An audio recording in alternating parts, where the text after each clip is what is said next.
On the night of October 15th, 1946, the world held its breath as the last chapter in the Nuremberg Trials was set to unfold. 11 men, convicted of the most heinous crimes in history, stood ready to face justice. These were the leaders of Nazi Germany, men responsible for the death and suffering of millions. They had been sentenced to death by hanging. But what happened after the last noose tightened? What became of the bodies of these notorious figures, the very men whose actions shaped the horrors of World War II? The story of how the bodies of these men were disposed of would become as strange as their crimes. An operation carried out under cover of darkness, erasing the remnants of the men who had orchestrated one of history's most devastating regimes.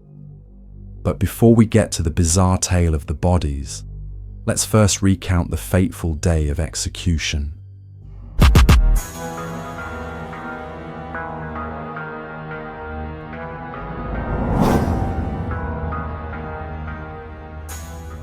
Real quick, if you haven't already, please take the next few seconds to hit that subscribe button and give this video a like. Your support truly means a lot. Thanks so much, and now let's jump right back into the video. On October 1st, 1946, after nearly a year of intense deliberation, the International Military Tribunal, IMT, handed down its final judgments. Of the 24 defendants, 11 were sentenced to death by hanging for their roles in the atrocities of Nazi Germany. These were not just any men. They were some of the highest-ranking figures in the Nazi regime, responsible for crimes that devastated millions of lives.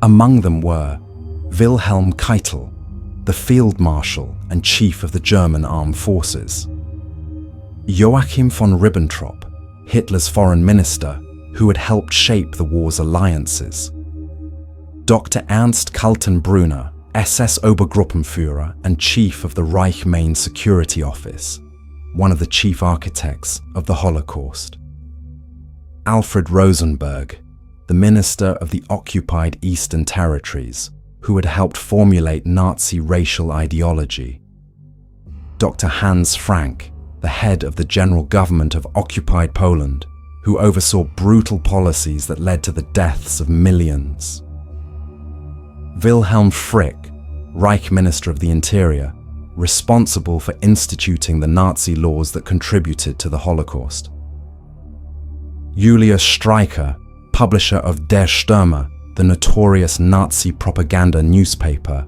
Fritz Sauckel, General Plenipotentiary for Labor Deployment, who oversaw the forced labor of millions; Alfred Jodl, Colonel General and Chief of the Operations Staff of the Armed Forces High Command; Arthur Seyss-Inquart, Reich Commissar of the occupied Netherlands, who had played a key role in the occupation of several countries. And then there was Martin Bormann, sentenced to death in absentia. Bormann had been declared dead after attempting to flee Berlin in 1945. The fate of these men was sealed. The executions were to take place in the gymnasium of the Nuremberg Palace of Justice, where 2 gallows had been hastily constructed. The time for reckoning had arrived. The condemned were given their last meal: sausage, cold cuts, potato salad, black bread, and a cup of tea. As the clock struck 1:10 a.m. one by one, the men were led to the gallows. The hangings, however, would not go as planned. What was meant to be a swift and decisive execution became an agonizing spectacle, with many of the condemned suffering for up to 28 minutes. The trap doors were too small, the ropes poorly adjusted, and the neck of several men did not break as intended. Instead of dying instantly, they were left to struggle for air, some even smashing their heads against the trap doors as they fell. The process was gruesome, a stark contrast to the precision and order the Nazi regime had once demanded. As they ascended to the gallows, each man had the chance to speak their final words. Some expressed regret, others defiance, but all understood their fate. Joachim von Ribbentrop, Hitler's foreign minister, was the first to be executed. As the hood was placed over his head, he whispered, "God protect Germany. God have mercy on my soul. My final wish is that Germany should recover her unity, and that for the sake of peace, there should be an understanding between East and West. I wish peace to the world." A final plea for peace from a man who had been one of the architects of war. Wilhelm Keitel, the field marshal who had signed countless death orders, was next. His last words were filled with a strange sense of patriotism. "I call on God Almighty to have mercy on the German people. More than 2 million German soldiers went to their death for the fatherland before me. I follow now my sons, all for Germany." His words echoed the tragedy of a nation that had sacrificed so many for a war it could never win. Ernst Kaltenbrunner, the highest-ranking SS officer at Nuremberg, followed. His final statement was a combination of remorse and denial. "I have loved my German people and my fatherland with a warm heart. I have done my duty by the laws of my people. And I am sorry my people were led this time by men who were not soldiers, and that crimes were committed of which I had no knowledge. Germany, good luck." Kaltenbrunner's attempt to distance himself from the atrocities fell flat, a hollow plea for forgiveness. Alfred Rosenberg, the architect of Nazi ideology, said nothing when asked if he had any final words. His silence spoke volumes. Dr. Hans Frank, who had overseen the atrocities in Poland, offered a strange moment of humility. "I am thankful for the kind treatment during my captivity, and I ask God to accept me with mercy." After all the bloodshed and suffering he caused, Frank's final words were those of gratitude, a final irony. Wilhelm Frick, the former Minister of the Interior, who had helped enact the Nuremberg laws, declared, "Long live eternal Germany." His nationalist pride lingered even as he faced his end. Julius Streicher, the man who had inflamed hatred against Jews through his publication Der Stürmer, called out, "Adele, my dear wife." Streicher, in his final moments, remembered only his loved ones, even as his life had been dedicated to spreading hate. Fritz Sauckel, responsible for the forced labor of millions, protested his innocence until the very end. "I am dying innocent. The sentence is wrong. God protect Germany and make Germany great again. Long live Germany. God protect my family." His words, too late for any redemption, were filled with a misplaced nationalism. Alfred Jodl, a top military strategist during the war, offered his last words. "My greetings to you, my Germany." A final salute to the country he had helped bring to ruin. Arthur Seyss-Inquart, the Reich Commissar of the Netherlands, offered a message of hope, but it was too little, too late.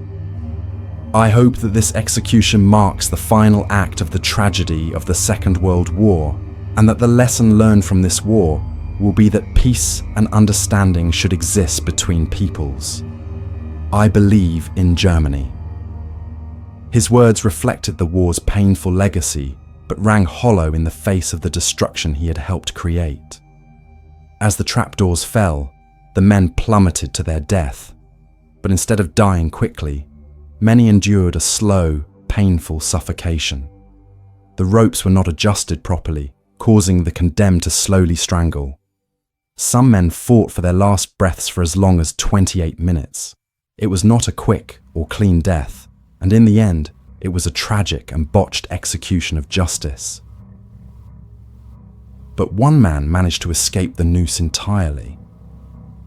Hermann Göring, once Hitler's second-in-command and a central figure in Nazi leadership, had been sentenced to die. However, the night before his execution, he found a way to cheat death. Using a vial of cyanide smuggled to him in his cell, Göring took his own life, leaving a chilling note that he had evaded justice in his final moments. His suicide shook the Nuremberg Trials to their core.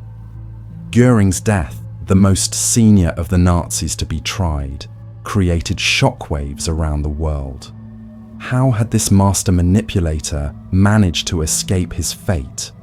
His death, though self-inflicted, had left an indelible mark on history. Now that the executions were over, the question remained: what happened to the bodies? The story that followed would remain hidden for many years, until recently, when declassified documents began to shed light on a top-secret and disturbing operation carried out by the US Army. After the bodies were removed from the gallows, each was photographed and carefully labelled. But instead of being treated as the remains of the most infamous men of the 20th century, the bodies were handled in an unusual and secretive manner. They were stripped of all clothing, placed into standard wooden coffins, and given false identities. Even Göring, who had avoided the execution, was included in this scheme. Each corpse was assigned a fictitious name.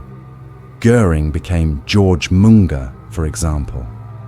This strange act of deception was intended to erase the identities of the dead men. The bodies were now to be treated as though they were American soldiers, killed in action. On the morning of October 17th, 1946, the 11 coffins, including one for Göring, were loaded onto US Army trucks under strict supervision. These trucks, escorted by military jeeps, left Nuremberg's Palace of Justice and made their way to Munich. In Munich, the trucks pulled up to the Osterfriedhof cemetery, where the bodies were to be cremated. A large crematorium had been built in 1929, and it was here that the bodies were disposed of under the cover of darkness. The staff of the crematorium was told that 12 American soldiers killed in action had been recovered from the battlefield and that their remains were to be cremated. The crematorium was surrounded by heavily armed US soldiers, and several officers stood by to oversee the operation. The cremation process lasted the entire day, ensuring that no trace of the bodies would survive. The ashes were carefully collected in urns, each labelled with the false American names. Afterward, the urns were loaded back onto a truck and driven to US Army Mortuary No. 1 at 25 Hullmannstrasse, an upscale villa in Munich that had been commandeered by the army. Here, the ashes were prepared for disposal. At Wensbach, a small stream that flows into the river Isar near the villa, the urns were emptied. The ashes were tipped into the water, and the urns were smashed into fragments using axes and boots, ensuring that no trace of the men's remains could ever be recovered. This final act of destruction marked the complete erasure of the bodies of the men who had shaped the Nazi regime.